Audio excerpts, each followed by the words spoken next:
In today's video, I'm going to teach you how to automatically archive certain emails in Gmail. This is really useful if your inbox is getting crowded with messages you don't need to see every day, like notifications, newsletters, or automated alerts.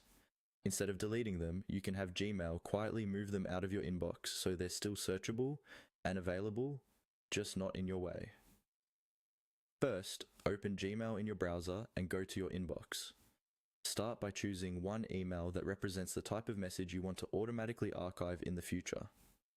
For example, pick a newsletter or an automated notification that you don't need to see front and center.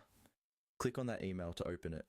At the top of the email, look for the row of icons. You'll see options like reply, archive, and so on. Toward the right side of this row, there's an icon with 3 vertical dots. This is the More menu for that email. Click on those 3 dots. A drop-down menu will appear with several options. In that menu, look for the option that says Filter messages like these, and click it. Gmail will now open a filter settings window, usually showing the sender's email address already filled in. This tells Gmail that you're creating a rule based on messages that look like the one you selected. You can adjust these filter criteria if you like, but if you're happy with filtering by that sender, go ahead and move to the bottom right of this window and click on Create Filter. This doesn't finish the process yet, it just moves you to the next stage where you decide what Gmail should do with those messages. Now you'll see a list of actions you can apply to emails that match this filter.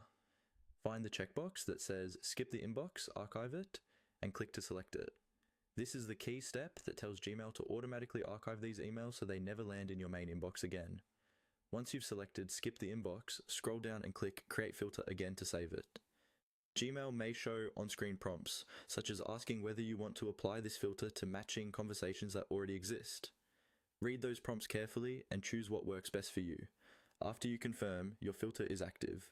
From now on, any new email that matches the rule you just created will bypass your inbox and go straight into your archived mail, keeping your inbox cleaner and easier to manage.